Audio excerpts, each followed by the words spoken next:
unleashed fury. They bullied the new kid. They had no idea he was a champion. Leo Silva was 15 years old and had a build that made him an easy target. Thin, with thick-rimmed glasses and a slightly hunched posture that seemed to want to make him invisible, he walked through the halls of Northwood High School like a shadow. It was his third day at this new school since his family had moved from Brazil, and he already felt the heavy gaze of those looking for easy victims.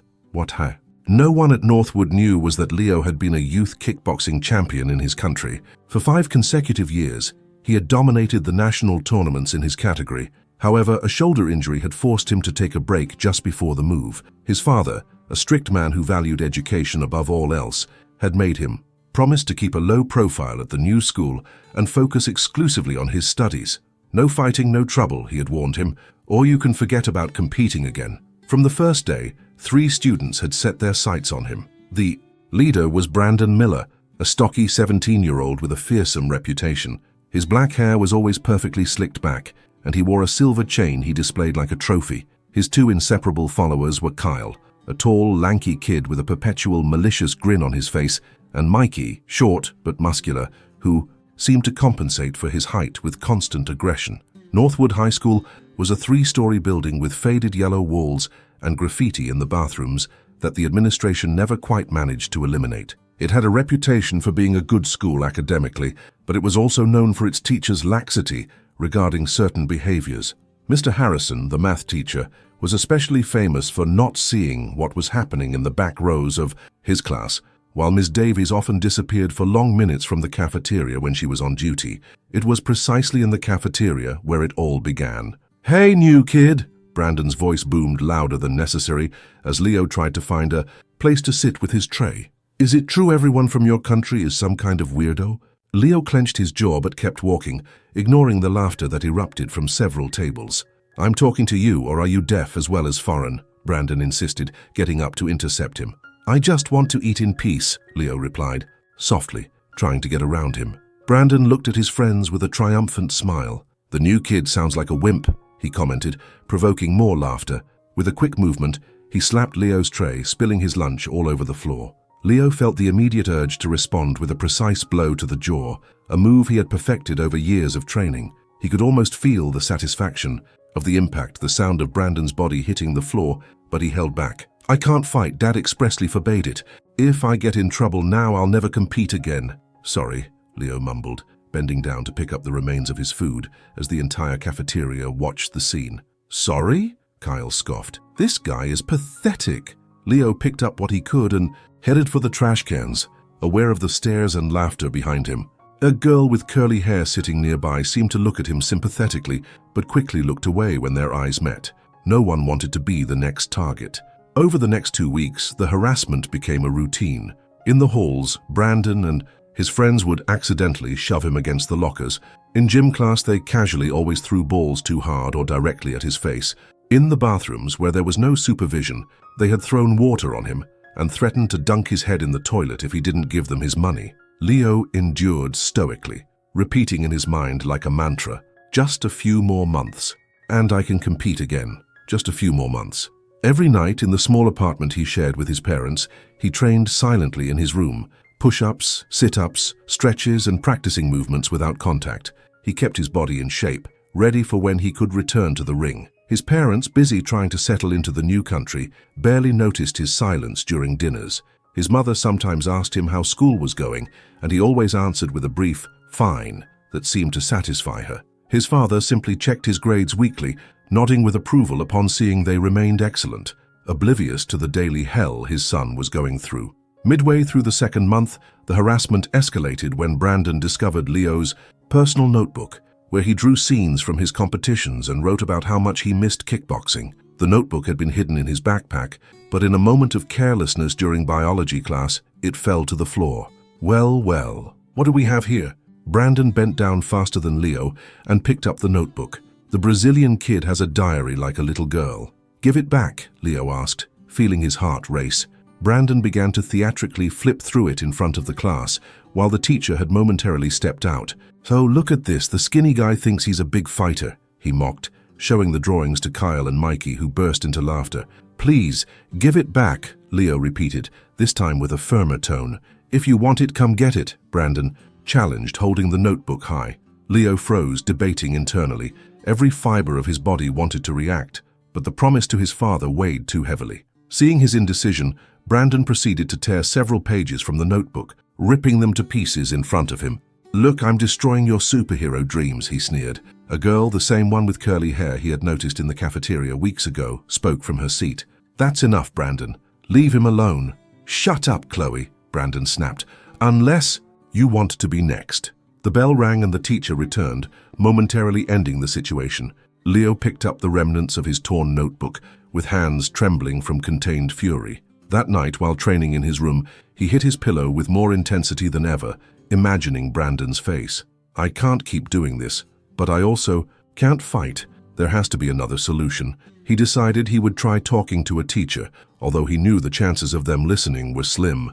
The next day, he tried to approach the school counselor, but found out they were on medical leave. He tried the history teacher, who seemed more understanding than the rest, but he simply advised him to be more social and make an effort to fit in. The situation reached its breaking point on the Friday of the 8th week. Leo was in chemistry lab, a class he fortunately didn't share with Brandon, but did with Kyle and Mikey. While working alone on an experiment, no one wanted to team up with the target. He felt a sharp sting on his back. Turning around, he saw Kyle smiling maliciously, holding a rubber band he had clearly just shot at him. 5 points for hitting the Brazilian kid's back," Kyle whispered to Mikey, who was already preparing his own projectile. The teacher was busy helping another group and wasn't paying attention. Leo decided to ignore them and continue with his experiment. He felt another impact, this time on the back of his neck. 10 points for the neck, Mikey celebrated quietly. Leo took a deep breath. He just had to hold out until the end of class. However, he didn't count on what would come next. When class ended, he quickly gathered his things to avoid trouble, but Kyle and Mikey had already left earlier and apparently had gone straight to find Brandon. When Leo stepped into the hallway, the three of them were waiting for him. "We've decided it's time to give you a special lesson, new kid," Brandon announced with a terrifying smile. "So you learn your place in this school." Before he could react, Kyle and Mikey each grabbed him by an arm and dragged him towards the nearest bathroom. Leo tried to resist, but he feared that any sudden movement could be interpreted as aggression, and that would mean breaking his promise. Once inside the bathroom, which was empty because it was lunchtime, they shoved him against the wall. Brandon approached, crossing his arms in front of his chest in an intimidating posture. "My dad says immigrants like you should stay in their own countries instead of coming here and stealing opportunities," Brandon began. "So today we're going to give you an incentive to consider going back to your dump of a country." Leo felt his breathing quicken, the fight instinct activating in his brain. "Control yourself. You can't fight. Think about the promise." "Chloe told me you tried talking to the teachers about us," Brandon continued, stepping closer. "That was a big mistake." Leo hadn't talked to Chloe, but apparently someone had seen his attempts to seek help and had informed Brandon. What followed was a calculated attack. Brandon began hitting him in the stomach, while Kyle and Mikey held him firmly. Precise blows, intended to cause pain, but without leaving visible marks. Leo absorbed the impacts using breathing techniques he had learned in his years of training. He could endure the physical pain. What really hurt was the humiliation, the self-imposed helplessness. "Aren't you going to fight back, new kid?" Brandon mocked. "Or are you really as weak as you look?" When they finally let go, Leo slid to the floor, breathing heavily. He hadn't cried. He hadn't given them that satisfaction, but he felt a burning rage growing inside him. "Next time will be worse," Brandon warned, before leaving with his friends, leaving him alone in the bathroom. Leo slowly got up, washed his face, and looked in the mirror. There were no visible marks, but his eyes reflected an internal storm. "I can't keep doing this. This has to end." That night, he had a difficult conversation with his parents. He explained the situation, omitting the most violent details so as not to worry them too much. His mother wanted to talk to the principal immediately, but Leo convinced her that would only make things worse. "I just want you to know what I'm going through," he explained, "and I need you to understand that there might come a time when I have to defend myself." His father looked at him gravely. "Violence is never the answer, Leo." "I know, Dad, and I've tried every alternative. But if things get really bad..." After a long conversation, his father nodded slowly. "Defending yourself is one thing.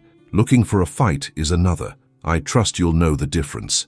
It was the closest thing to permission he was going to. Kirasumi the following Monday, Leo arrived at school with a new determination.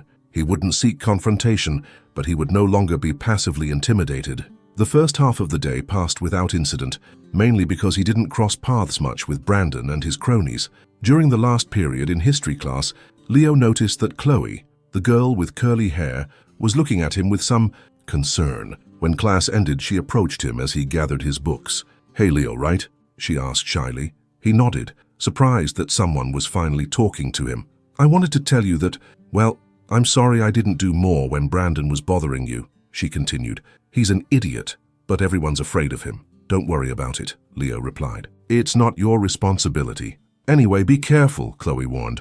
"I heard Brandon say he had something special planned for you today. It sounded dangerous." Leo thanked her for the warning. As Chloe walked away, he remained thoughtful. Something special. What is he planning now? He didn't have to wait long to find out. Leaving the classroom, he headed to the main hallway to go to his locker before going home. The hallway was unusually empty, which was already a bad sign. Turning a corner, he came face to face with Brandon, Kyle, and Mikey, who were clearly waiting for him. "There's our wannabe fighter," Brandon greeted with a malicious smile. Leo stopped, assessing the situation. They were blocking the way out. He could try to turn back, but that would only postpone the inevitable. "I don't want any trouble," he said firmly, not as a plea, but as a warning. Brandon let out a laugh. "Hear that? He doesn't want any trouble. How considerate."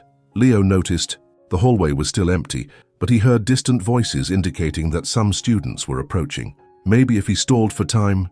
"You know, new kid, we've been thinking," Brandon continued, slowly approaching. "Someone who draws so many fights like you must think he's a great fighter. We were wondering if you actually know how to fight, or if it's just kid fantasies." "I have nothing to prove to you," Leo replied, maintaining outward calm while his mind calculated distances and evaluated options. "That's where you're wrong," Brandon said, and his tone changed to a more threatening one. "Today, you're going to show us what you're made of." Without warning, Kyle and Mikey moved to surround him. Leo tensed, preparing for what was coming, but maintaining his promise not to attack first. His senses, sharpened by years of training, caught every movement of his aggressors. "Last chance," he warned, his voice deeper than usual. "Leave me alone." Brandon seemed momentarily taken aback by the sudden confidence in his voice, but quickly regained his intimidating attitude. "Or what, are you gonna cry?" It was then that Leo saw a small group of students appear at the end of the hallway, including Chloe. For a moment, he thought the presence of witnesses would stop Brandon, but he was wrong. "Now guys," Brandon ordered. What happened next occurred in a matter of seconds. Mikey grabbed a chair from the nearest classroom, whose door was open, and with a quick movement threw it directly at Leo's head. It was a calculated, brutal act, completely disproportionate to their previous provocations. Leo, with his trained reflexes, managed to partially dodge the impact, but the chair hit his left shoulder and part of his head. The pain was immediate and intense. He fell to the floor, momentarily stunned, feeling a trickle of warm blood begin to slide from his temple. The voices of the students who witnessed the attack rose in a mixture of astonishment and horror. He heard Chloe yell, "They're crazy!" and someone else say they were going to get a teacher. Brandon, far from being scared by what they had just done, leaned over Leo. "That's to teach you your place. You little—" He couldn't finish the sentence. Something changed in Leo at that instant. The sharp pain in his head, the blood dripping down his face, the humiliation accumulated over weeks.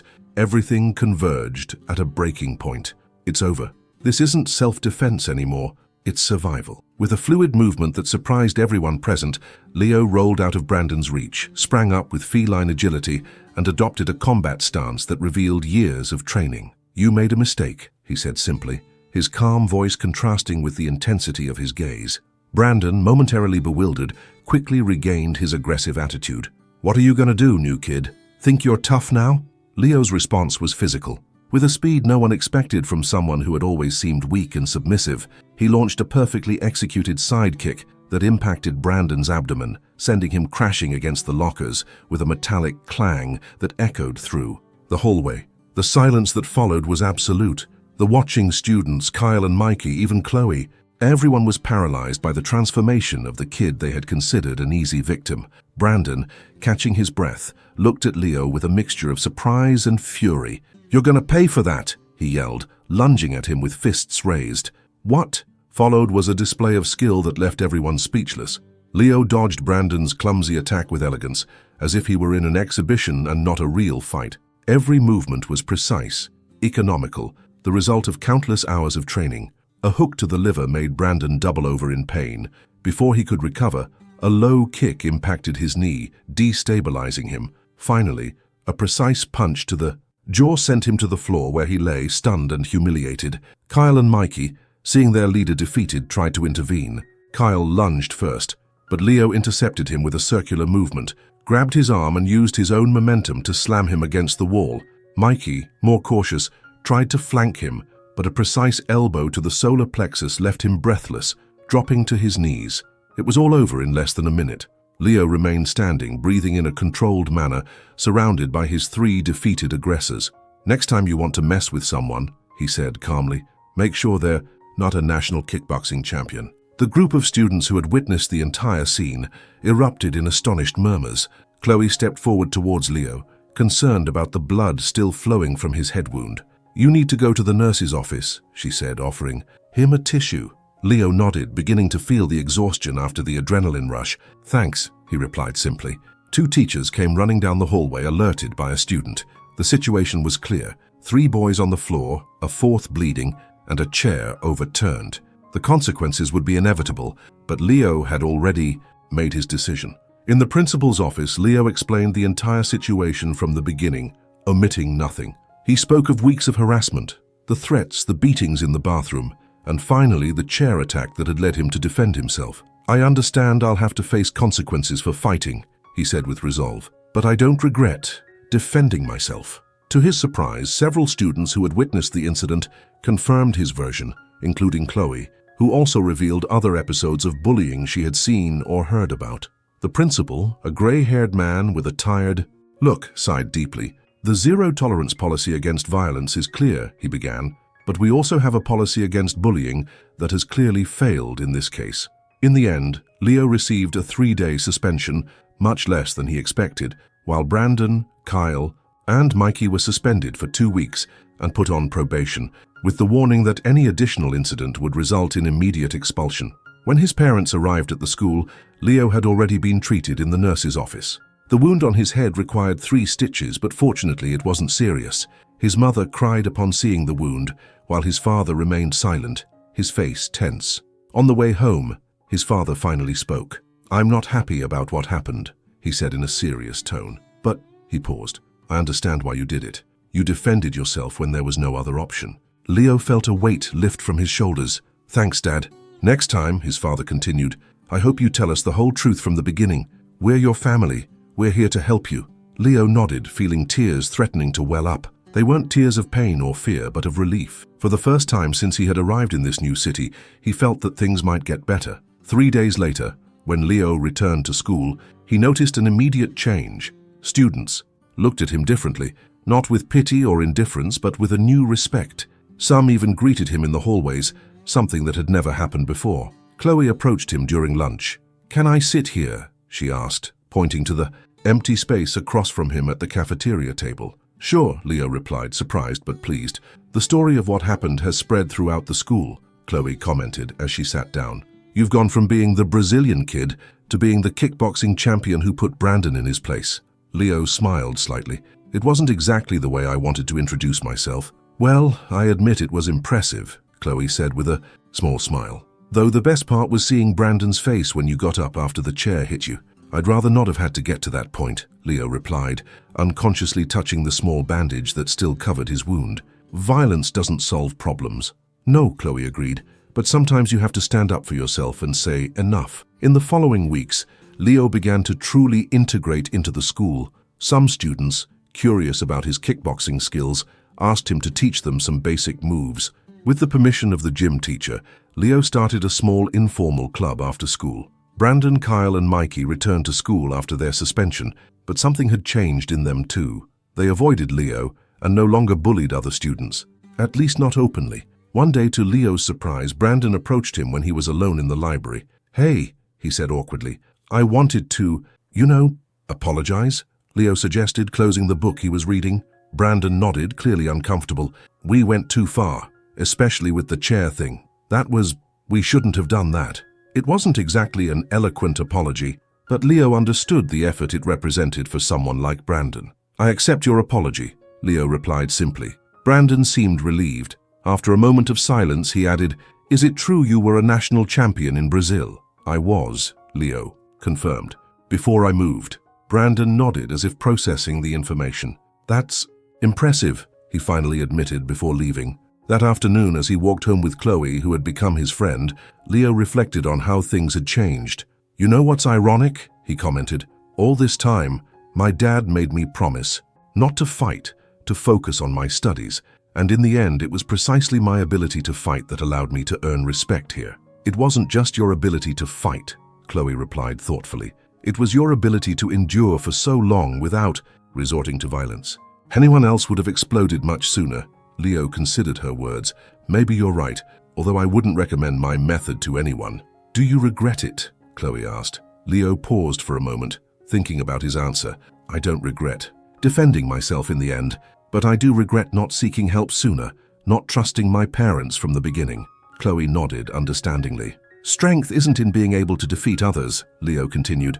"It's in knowing when to use your skills and, more importantly, when not to use them." They continued walking in comfortable silence, leaving behind the school that stood against the afternoon sky. For Leo, that building had gone from being a daily prison to a place where he could finally be himself, without hiding his skills or his personality. He had learned a valuable lesson about respect, dignity, and the value of standing up for what is right, without becoming what he fought against. The scar on his temple would eventually fade to be barely visible, but the inner transformation he had experienced would last much longer.